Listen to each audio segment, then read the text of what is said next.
What's up there, YouTube? So I'm doing this impromptu, I think that's the way you say it, improvisation. I don't know. I'm just making this shit up as I go. I just wanted to come on and do a quick video and talk about my thoughts on accusations of being fake and maybe like what it would take for a skeptical person like myself to accept some evidence and stuff like that. And a lot of these questions come from the recent Ouija Brothers video that they did with the pram or stroller that fell down the stairs. And I did a video on that, and if you haven't seen it, it's the last video that I posted on this channel. Go check it out, and I give a brief explanation on it. But I want to talk about accusations of fakery and our responsibility as any kind of investigator. Like, if you call yourself an investigator, like that's a title that most of the people watching this or that might see it did not earn.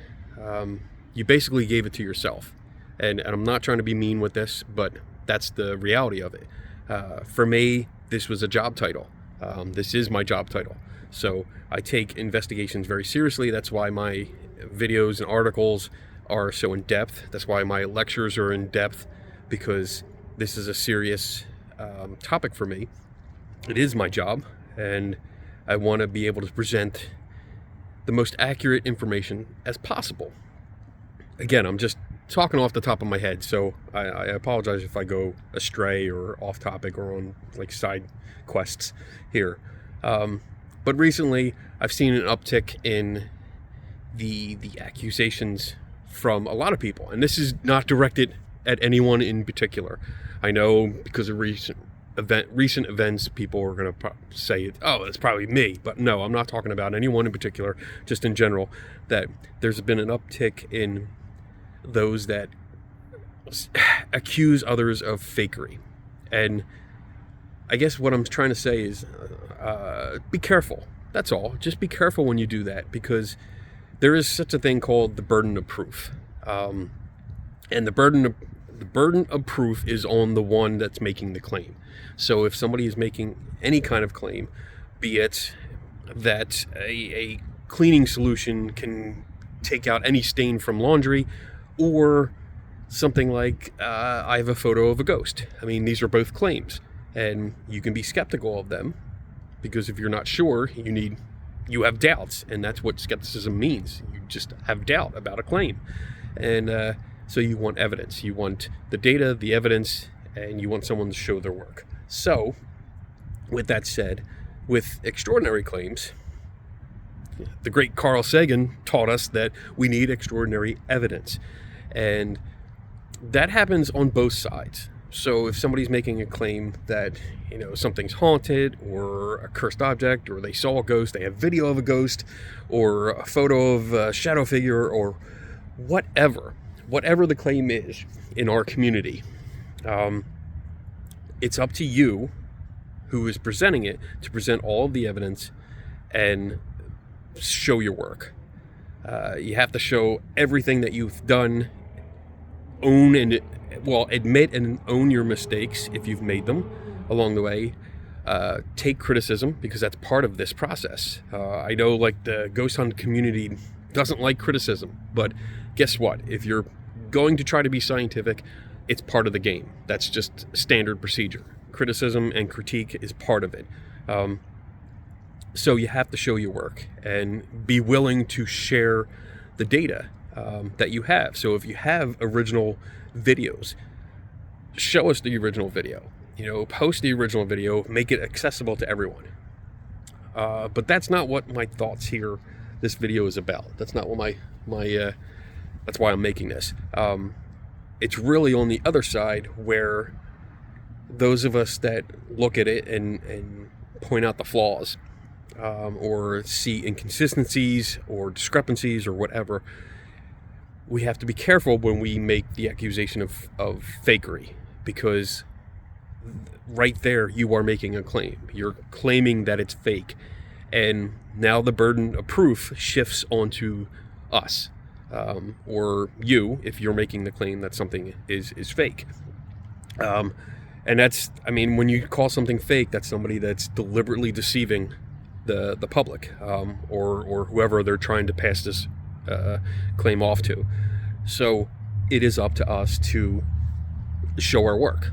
We have to demonstrate why we think it's fake. What evidence do we have? Is it masking, or editing, or overlays, or something like that? Is it a practical effect? Is it something that's known to happen there, at a location? Is it the setup of the experiment itself? Like, again, with the Ouija brothers, and I'm not picking on them. I don't want anyone watching this thinking that I'm picking on them. This is just the most recent event that came up and that I had weighed in on. So it's just an example. I'm not picking on them, so don't come at me like that, because I'll just ignore you. But with that, it's a pram, or again, stroller. I'm not used to why is it called a pram? I don't know. What is pramming? I'll have to look that up. Like, what does it mean to pram? I don't know. Is that a brand name? Like Xerox or something like that? I don't know. Off topic. Sorry. But for that example, it's like, okay, that pram is there. That's part of the location, the 30 East Drive. That's always there, and people have done it over and over again, setting it up the same way. But it's a very flawed method. It's an extremely flawed method, and it's going to lend itself to continue this anomaly over and over again. And that's what I tried to point out. Like, the setup was wrong, and the offering suggestions of putting a camera right next to it, focused on the wheel, the front wheel, so we can see where it is, not putting it on the edge, push it back, and don't use something that is made to roll. I mean, that's just... I think that's why some of the debunking community gets frustrated, and I get frustrated, because these are not well thought out experiments, and we should be looking to do better. And I'll get into that in a minute, hopefully, if I remember to come back around. Anyway, if somebody accuses them of being fake, it's up to us to show all the evidence and make sure we look at everything. You look at all the details. Don't ignore stuff. Don't ignore parts of a video and focus on just one, because you have to look at the entire picture, and that's the only way you see everything. So I think the bottom line here, what I'm trying to get to, is that if you make an accusation of someone is faking, be prepared to show your work, and be prepared to get criticism. And I'm talking about, when I say criticism, I don't mean the I'm waving my hand like I'm some kind of sorcerer or something. I don't mean the internet trolls that just love to do nothing more than argue and bullshit their way through the day on the comments section. I'm talking about people that offer good arguments, solid arguments, and the reasoning behind their arguments. This is what you can engage in, but be prepared for that, because it's going to get criticized. And I saw the videos between Beardo and Wisdom, and I'm friends with both of them, but I get the tension I get the tension there, and that's a different subject. I'm not going to tackle that right now. If I have things to discuss, I'll discuss it with them personally, because it's not something for public consumption. It's more private. So, but I think, yeah, that's the bottom line. Just, if you're going to accuse someone of fakery, then be prepared to show your work and have it questioned, and be ready for questioning. That's it. I mean, when I present a case that I say, hey, like, this haunting is likely not a haunting. This place is likely not haunted. This object is likely not haunted. This gadget likely does not detect ghosts. This is why. And I'm ready for questions. I mean, I do it every Friday night. I mean, it's like, it's open season on me for 2 hours or 3 every Friday night, because everyone that's watching this or follow this channel is welcome to ask questions, and we can get into debates and stuff. I'm open to it, because that's what's expected. That's the way it works. When it comes to because I just saw somebody in one of the debunking Facebook groups ask about for the non-believing skeptic, and I don't remember who it is. I'm sorry if you're watching this. I apologize for not knowing your name. But for non-believing skeptics, what evidence would be acceptable? And I saw some of the comments, and they're all over the place. There's a lot of assumptions in those comments, and I can only speak for myself and say that there are methods. There are methods to do this where you have to control for variables. You have to make sure that all the variables, which are the things that would make, how do I explain this? So basically, my hand's getting cold. It's kind of chilly out here. So if you again, we're going to use the stroller for an example here. If the stroller falls down and we know it, then sure, replicate it. Set it up the same way they did it and figure out what's going on. But you want to control for the variables of, is somebody upstairs? Like we had one view. We had one view from the bottom of the stairs. They originally had a camera upstairs, which was cool. It was trained in, it was in the other room or the hallway. And I saw the view. You didn't see the pram or stroller really good, but you did see it.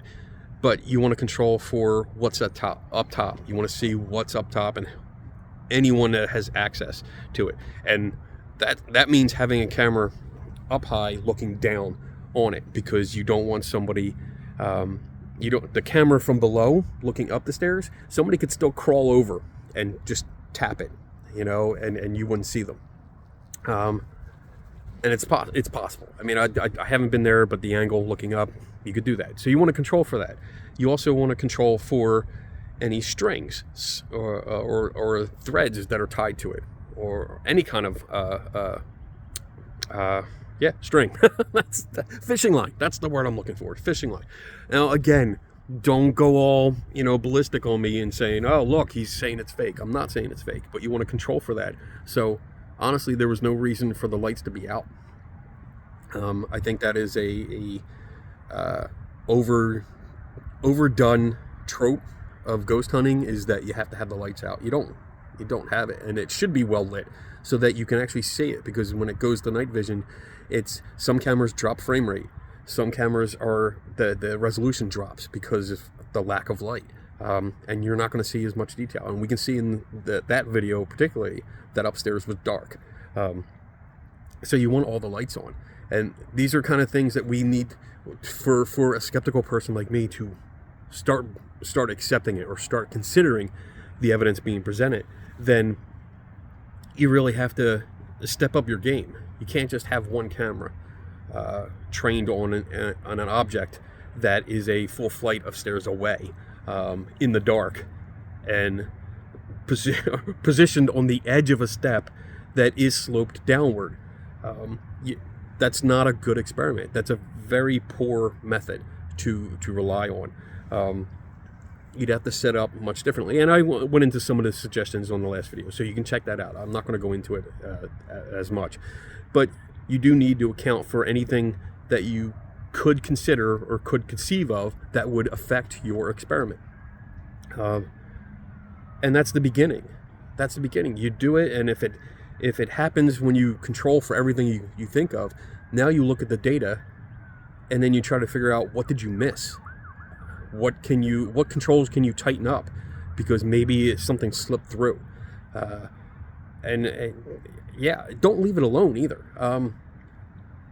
Going out, I don't recommend when people leave recorders or cameras or anything like that in a room and just walk away and go out for the night and get something to eat. I don't recommend that, because now there's no accountability for what else is going on. Yeah, you have a camera on, but if you have one or two cameras, so who's to say that somebody isn't in the background? And again, I'm not saying that they're faking. I can hear the comments that have no audio yelling in my ear going, "You're saying they're fake." Shut up. So again, I know I'm rambling, and I apologize. I wanted to get some thoughts